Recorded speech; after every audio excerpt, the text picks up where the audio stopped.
2012, vous savez, quand on fait de la fracturation, on injecte une grande quantité d'eau, 20 millions de litres d'eau, avec un cocktail de produits chimiques et de sable pour faire la fracturation. Et là, il va en remonter de cette eau contaminée par les produits chimiques qu'on y a insérés, mais également par les molécules qui se retrouvent dans le sous-sol. Dans le sous-sol, ce n'est pas un bloc de ciment, hein? Il y a toutes sortes de molécules chimiques dans le sous-sol. Donc, alors qu'est-ce qu'on faisait?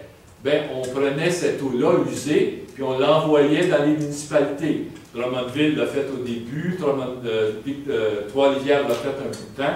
Il y avait le Colorémer d'Huntingdon qui était prêt à prendre, lui, toutes les eaux contaminées de toute la fracturation. Alors, qu'est-ce qu'ils faisaient, les municipalités? Bien, ils ne faisaient rien. Ils ajoutaient de l'eau, ils faisaient de la dilution, puis quand le barème était atteint, ils ouvraient la valve, puis ils envoyaient ça dans la rivière. Nos systèmes d'épuration des eaux usées de la municipalité ne sont pas conçus pour s'occuper des métaux lourds, s'occuper des produits chimiques, etc. Ils sont faits pour de la matière organique, hein, faits pour ça. Alors, un point tel que le rejet des eaux usées dans les rivières ont rendu certaines rivières aux États-Unis radioactives. Je ne dis pas que les poissons étaient devenus phosphorescents, là, mais il y avait des indices de radioactivité qui étaient trop importants. À un point tel que le gouvernement américain, le gouvernement Obama, parce qu'avec M. Trump, ça serait passé sans doute différemment, mais le gouvernement Obama avait interdit aux municipalités d'accueillir les eaux usées des gazières. Alors donc, qu'est-ce qu'ils font maintenant aux États-Unis? Bien, ils prennent les vieux puits, puis ils réinjectent dans les vieux puits les eaux usées. Mais ça a des conséquences et ça provoque des tremblements de terre. Il y a eu des études scientifiques qui ont démontré que les tremblements de terre qu'on a connus en Alberta et en Colombie-Britannique étaient liés à la fracturation hydraulique et au rejet des eaux usées dans les vieux puits. Et si vous allez sur Internet, regardez Oklahoma. En Oklahoma, là, il y avait historiquement 2 ou 3 tremblements de terre par année. Là, il y en a 2 ou 3 par jour.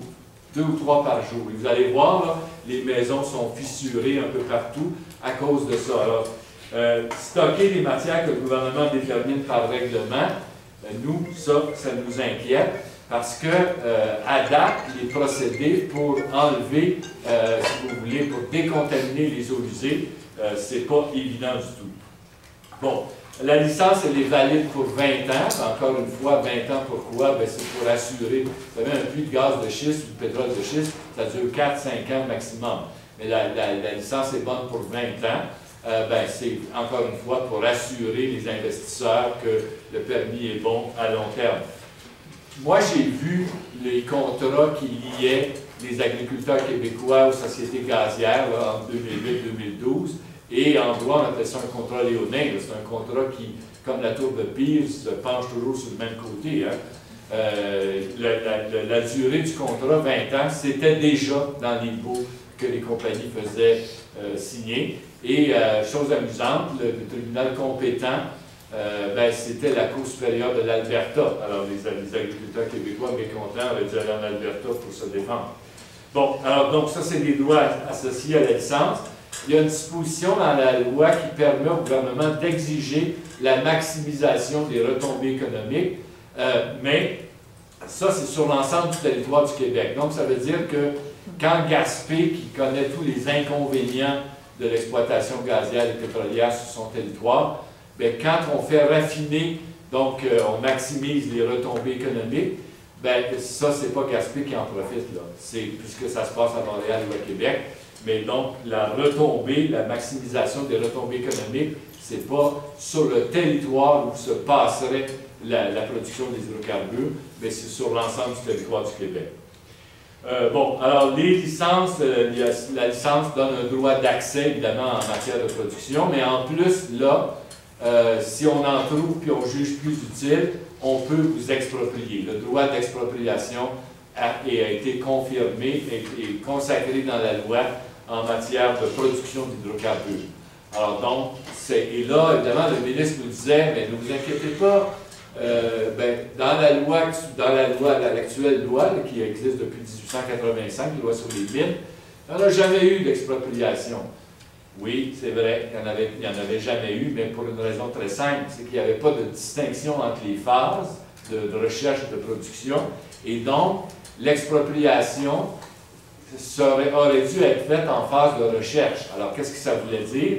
Bien, ça voulait dire que la compagnie gazière qui aurait exproprié plein de terres se serait éventuellement retrouvée avec plein de propriétés dont elle n'aurait su que faire, puisque peut-être qu'on n'aurait pas eu d'hydrocarbures finalement en bout de ligne après avoir procédé à sa recherche. Alors donc, l'argument du ministre là-dessus est plutôt faible. Le ministre nous disait, ne vous inquiétez d'autant moins que s'il y a expropriation, ça va se faire devant un juge. Oui, bien sûr, ça va se faire devant un juge, mais quand la loi prévoit expressément la possibilité d'expropriation, le juge ne s'interroge pas sur la pertinence ou non de l'expropriation.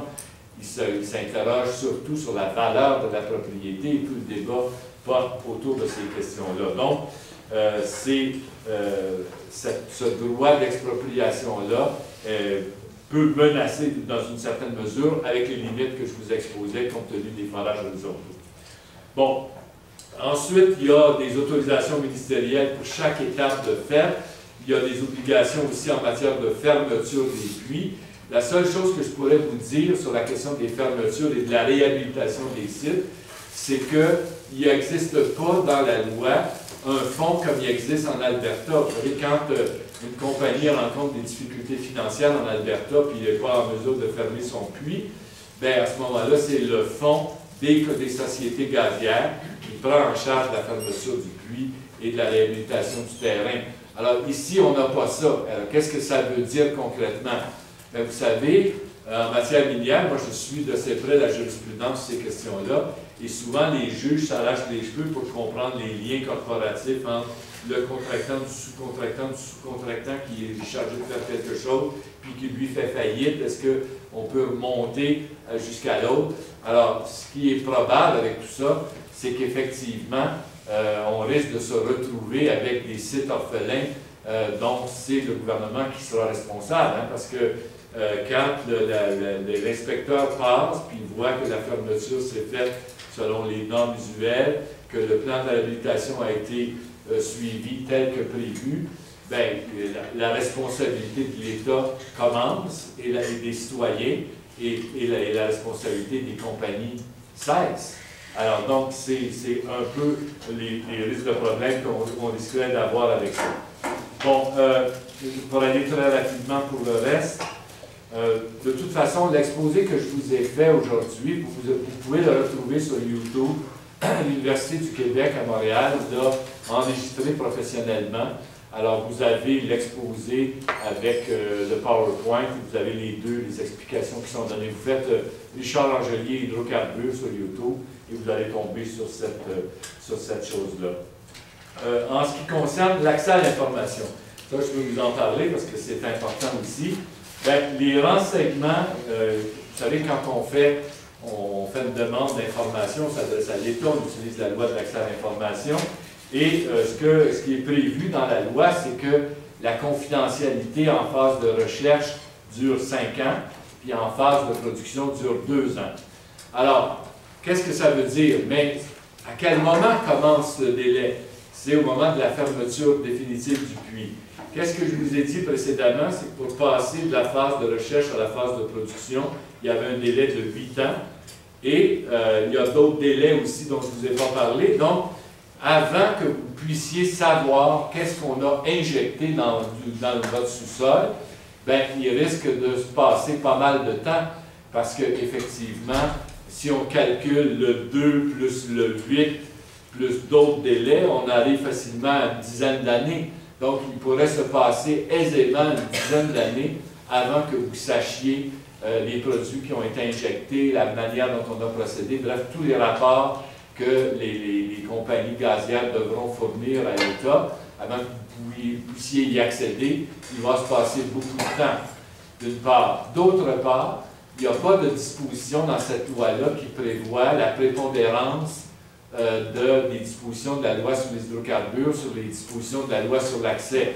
Qu'est-ce que ça veut dire? Ça veut dire que dans la loi sur l'accès, aux articles 20, 21, 22, 23 et suivants, bien, il y a des dispositions qui permettent à un tiers, en l'occurrence la Société gazière et pétrolière, de s'objecter à la divulgation de renseignements si c'est susceptible de porter atteinte à sa compétitivité, s'il s'agit de renseignement industriel secret.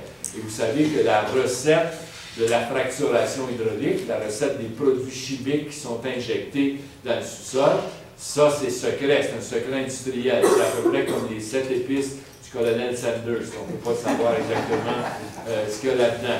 Ce qu'on sait, c'est qu'aux États-Unis, il y a 600 produits chimiques qui sont utilisés. Au Québec, on ne sait pas trop. Il y a eu, au deuxième BAP sur les gaz de schiste, on avait parlé d'une trentaine de produits, mais ça nous semble tout à fait invraisemblable qu'on en utilise 600 aux États-Unis, puis 31 ici. Là, il y a quelque chose qui ne marche pas là-dedans, il y a quelque chose de vraiment incompréhensible. Alors, donc, quand il s'agit d'une recette secrète, bien, ce que vous obtiendriez dans une dizaine d'années risque fort d'être caviardé largement pour protéger les intérêts légitimes des sociétés gazières et pétrolières. Donc, la loi modifie aussi d'autres lois, dont la loi sur l'aménagement et l'urbanisme, pour faire en sorte que les licences des titulaires ont préséance sur les schémas d'aménagement des MRC. Alors donc, et il y a une modification au RPEP. En fait, c'est que le règlement sur le prélèvement des eaux et leur protection, c'est ça le fameux règlement qui donne une distance séparatrice minimale de 500 mètres de la tête de puits gazier par rapport à la source d'eau potable. Et c'est ça qui est complètement insuffisant en termes de protection des sources d'eau potable. C'est d'ailleurs pour ça que les municipalités du Québec actuellement, moi je travaille avec le comité de pilotage des municipalités qui réclament une dérogation au RPEP, et les municipalités veulent extensionner les zones de protection, donc demandent l'autorisation au ministère pour pouvoir déroger à la norme que prévoit le règlement sur le prélèvement des eaux, pour permettre d'extensionner les zones de protection. Parce que les études, nous, quand on a fait le grand document de 150 pages dont je vous parlais, notre collectif scientifique, on a examiné les normes qui existaient ailleurs, dans d'autres juridictions, puis on a examiné aussi les conséquences qui pouvaient en découler en termes de contamination. Puis les études montrent très bien que si vous êtes situé à l'intérieur de ce périmètre-là, c'est clair que les chances de contamination des sources d'eau potable sont très importantes. On va retrouver, par exemple, du méthane thermogénique, donc du méthane qui vient des profondeurs et qui n'a pas la même signature isotopique que le méthane qu'on retrouve en surface et qui lui vient de la décomposition de la matière organique. Bien, ce méthane-là, bien évidemment, on va ouvrir toutes les voies de pénétration, de remontée de ce méthane-là et de d'autres contaminants vers les sources d'eau potable. Alors donc, c'est très important, mais ce règlement-là enlève aux municipalités toutes les compétences sur les puisements d'eau réalisés sur leur territoire, quand ces puisements d'eau-là sont faits pour les fins de l'industrie gazière et pétrolière. Donc, ça modifie ce règlement-là pour concrétiser encore une fois cette perte de compétences des municipalités sur les puisements d'eau. Excusez-moi. Oui. Je vais vous interrompre. J'avais une question par rapport à ça. On parle beaucoup des normes et des règlements qui vont découler de la loi qui ne sont pas très clairs en ce moment. Quand le MAMO travaille présentement sur les orientations gouvernementales en matière d'hydrocarbures, donc l'hydrocarbure devrait être adopté à peu près à l'automne, normalement, selon le plan. Dans cette orientation-là, je sais qu'il va se trouver des normes qui vont être raffinées. Est-ce que le 500 mètres du RPEP pourrait être déclaré par le MAMO insuffisant et augmenter la norme à, je ne sais pas moi, 1000 mètres? Ouais, dans ce cas-là, ça répondrait aux besoins sans avoir à modifier nécessairement la loi du projet 106? Oui. Je ne peux pas répondre parce qu'on ne peut pas, je ne sais pas pour le moment, mais ce que je sais, c'est que les normes viennent d'être publiées en matière minière. Et en matière minière... Oui, la loi sur les mines, oui. Oui, et là, en matière minière, les orientations gouvernementales interdisent pour les municipalités de catégorie 3, en vertu de l'RPEP, donc essentiellement les municipalités où se font les forages, parce que les municipalités de catégorie 3, c'est celles où l'alimentation en eau potable vient des puits individuels des citoyens, donc c'est dans le milieu rural essentiellement, donc c'est pas ça grande allée qu'on va faire les forages, rassurez-vous. Alors donc, à cause de ça, et dans les orientations qui viennent d'être publiées, il est interdit à ces municipalités-là d'extensionner les zones de protection du RPEP pour protéger leurs sources d'eau potable. Alors, oui, alors donc, on peut penser qu'il y aura une certaine cohérence gouvernementale. Ce qui est bon pour les mines sera sans doute bon pour les hydrocarbures. Et en fait, c'est une façon indirecte de dire nos normes du RPEP sont suffisantes, il n'y a pas de problème avec ça, c'est amplement suffisant. Mais en lien avec ça, est-ce que si on parle de cohérence, il n'y avait pas justement une cohérence entre la loi sur les mines et la loi sur les hydrocarbures pour que les municipalités puissent sortir le périmètre urbain de l'exploitation et des claims? Oui, mais sauf qu'il faut respecter les droits acquis.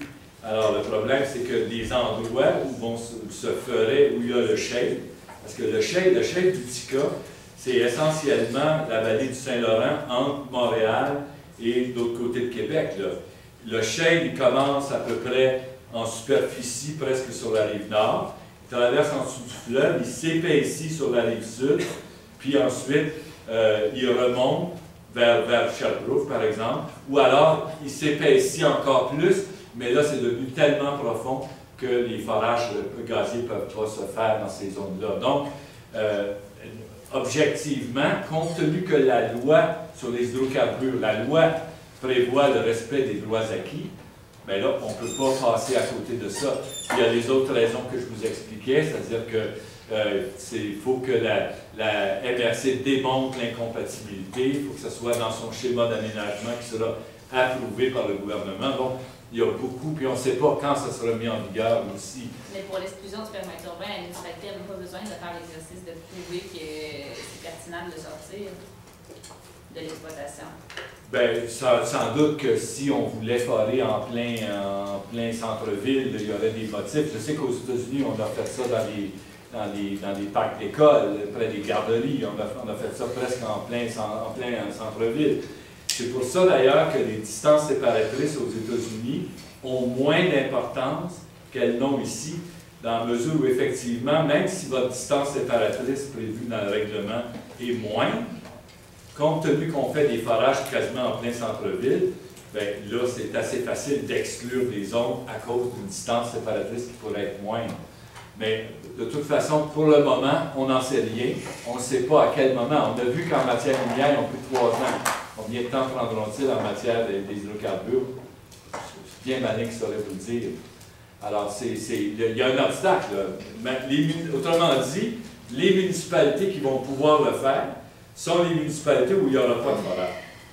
Et celles qui ne peuvent pas le faire sont celles où il y aurait éventuellement des forages. Mais si on prend le Vignac, qui ont justement ce matin, je pense, déclaré que toutes les municipalités, tous les citoyens se positionnaient contre la norme minimale de 500 mètres du RPEP. Est-ce qu'eux, justement, parce que c'est une zone de forage, peut-être de catégorie 3, je ne sais pas, est-ce qu'eux ont un recours possible? Ou bien, il y a une autre possibilité. Il y a l'article 124 de la loi sur la qualité de l'environnement qui prévoit que quand le gouvernement intervient par un règlement qui a le même objet qu'un règlement municipal, le règlement provincial prévaut, sous réserve que le ministre accorde son autorisation, une dérogation à la municipalité pour lui permettre d'être plus ou moins sévère. Alors, c'est en s'appuyant sur cette disposition-là que les municipalités québécoises actuellement réclament cette fameuse dérogation. Et il y a, pour vous expliquer comment les choses se sont passées, les municipalités nous ont abordés au collectif scientifique et nous, on n'était pas en mesure de régler tout l'ensemble des questions juridiques. Alors moi, je me suis associé avec Matt-Guillaume Rousseau de l'Université de Sherbrooke, qui est professeur de droit municipal, avec David Robitaille de l'Université d'Ottawa, qui est professeur de droit constitutionnel et de droit municipal, avec le professeur Jean Etu, qui est professeur émérite à l'Université de Montréal en droit municipal, et on a élaboré le règlement que le ministère veut obtenir pour savoir s'il l'approuve ou pas, s'il accorde la dérogation.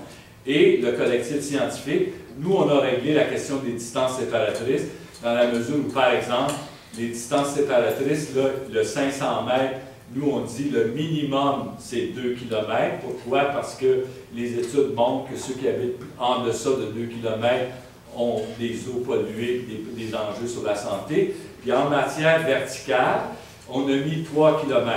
Bon, d'abord, il n'existe pas, à l'échelle internationale, il y a 2 seuls exemples de normes au niveau vertical.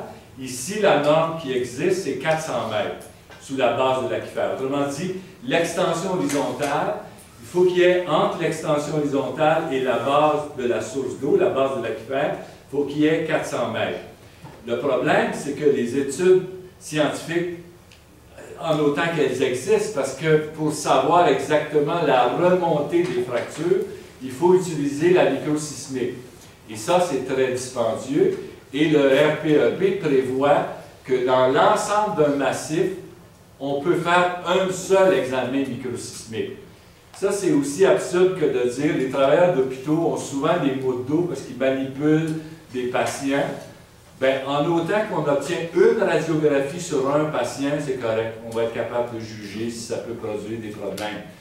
C'est comme absurde. Il faudrait le faire de façon générale. Mais ce qu'on sait, par la microsismique, par les études qui ont été faites, c'est que les fractures sont susceptibles de remonter sur plus de 500 mètres.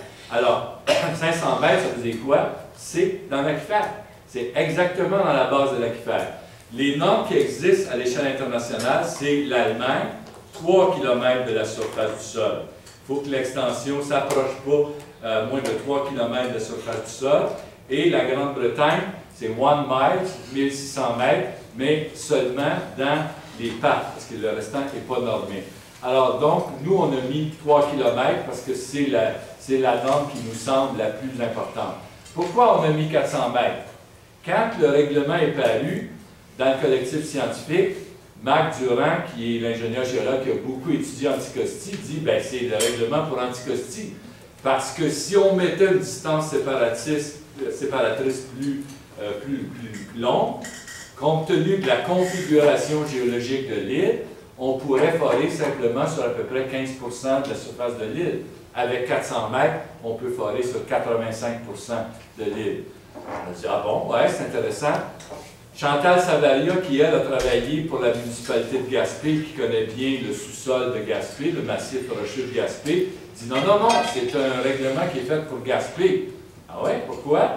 Mais parce qu'à Gaspé, la composition du sous-sol avec les grès, le chêne, les grès, c'est comme une espèce de millefeuille. Puis avec le 400 mètres, il n'y a pas de problème, on peut forer partout avec une distance séparatrice qui aurait été plus importante.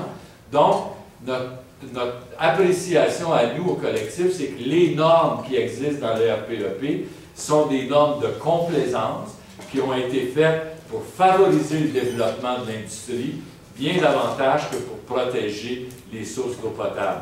Et donc, c'est dans ce cadre-là que actuellement, on est 300 municipalités et j'en reçois une dizaine par jour actuellement de règlements qui sont adoptés par les municipalités pour obtenir justement cette fameuse dérogation dont on parle.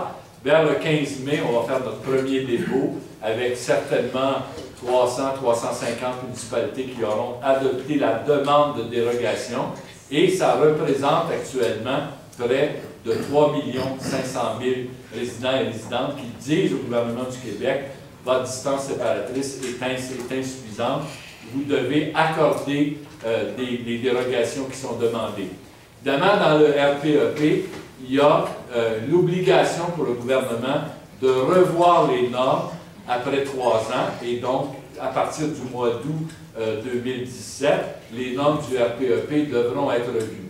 Est-ce que le ministère, plutôt que d'accorder 3, 4, 500 dérogations, ce qui démontre que son règlement n'a pas de sens, là, parce que quand la moitié des municipalités du Québec disent « Monsieur le ministre, on ne veut pas de votre règlement », c'est probablement qu'il y a un problème avec ce règlement-là.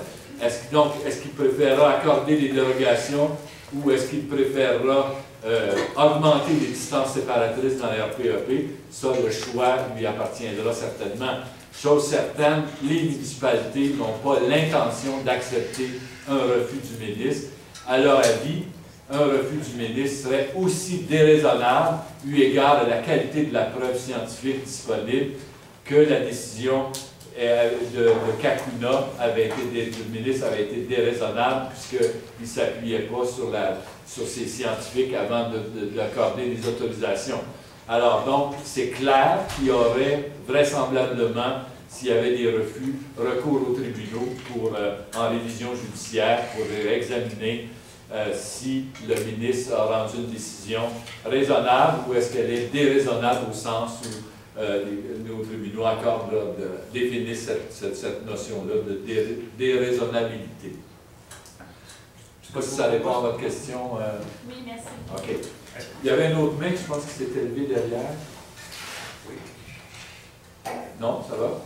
Est-ce qu'on pourrait peut-être passer à la période des questions? Oui, absolument. Absolument. Est-ce que vous avez des questions, des remarques, madame?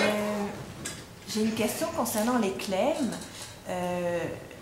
Comment on met fin à un claim? Parce que les compagnies présentement se basent là-dessus pour dire ben, on va explorer, exploiter. Les citoyens n'ont rien à dire. Donc, comment on peut mettre fin à un claim? Est-ce que c'est dans le temps? Est-ce que c'est financier, juridique? Comment ça? Bien, la licence est pour une période de 5 ans, comme je vous l'expliquais, ou 20 ans si c'est une période de production. Alors, donc, le claim est valide pour cette période-là, à condition que le titulaire de la licence respecte ses obligations. Quand on a un claim, bien, il faut effectivement annuellement faire un certain nombre de travaux pour maintenir sa licence, pour faire des rapports au gouvernement. Bon, en autant que vous respectez ça, et les claims sont renouvelables à demande. Alors donc, on ne peut pas mettre fin à un claim sous réserve. Il y a 2 options qui permettraient de mettre fin à un claim.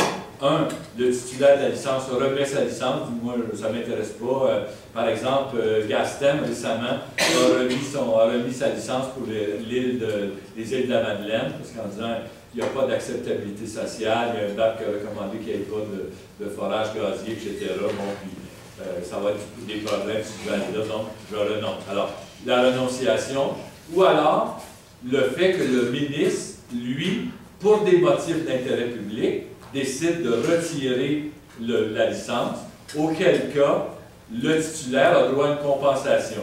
Alors, c'est en vertu de ça que, vous avez vu sans doute là, que Petrolia et compagnie réclament 200 millions pour l'annulation du contrat sur Anticosti, ce qui est complètement absurde. D'abord, il n'y a jamais eu de démonstration qu'il y avait du pétrole ou du gaz là.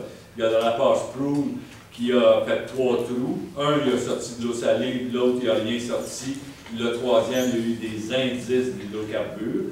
Alors, tu sais, c'est comme si vous et moi, là, moi, je me pars à un restaurant, je suis chef cuisinier, vous avez 300 000 à investir, on se part à un restaurant, puis on demande une licence, puis on obtient notre licence, mais le public ne vient pas, on dit on va poursuivre le ministre, parce que ça n'a pas marché notre business. C'est ça qui fait actuellement Petrolia, là. Puis le pire, l'ajout de l'injure à l'outrage, c'est qu'ils n'ont pas mis une scène là-dedans. L'argent qu'ils ont dépensé là-bas, c'est l'argent qu'on leur a donné, c'est les subventions que le gouvernement du Québec nous a données, ou soit Investissement Québec, ou soit par le biais de la Caisse de dépôt et de placement. Alors, c'est notre argent, puis là, ils réclament 200 millions. Pourquoi ils réclament 200 millions? Bien, c'est pour faire d'autres trous ailleurs. 200 millions, c'est 20 trous. C'est 20 trous qui seraient faits en Gaspésie, dans le Bas-Saint-Laurent. Là, Pétro-Olympique, eux autres, ils veulent forer dans une ZEC dans le Bas-Saint-Laurent. Mario, là, le propriétaire de ça, Mario Lévesque, a dit que lui, il cherchait du financement parce qu'il veut effectivement creuser une dizaine de trous dans une ZEC dans le Bas-Saint-Laurent. En Gaspésie, parce qu'il faut se rendre compte d'une chose, là.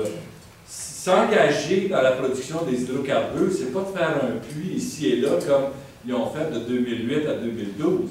C'est de faire des milliers de puits, les relier par des pipelines. Et c'est pas pour rien qu'ils veulent aller dans Bécancour ou dans l'Aude-Binière.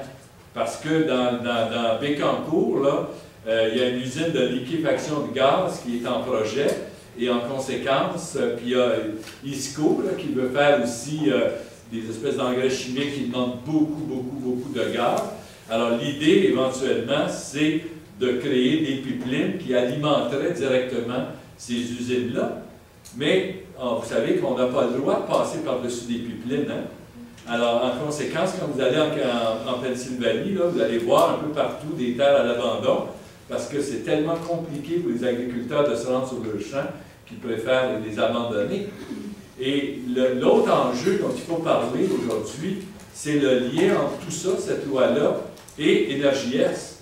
Il y en a un lien, là.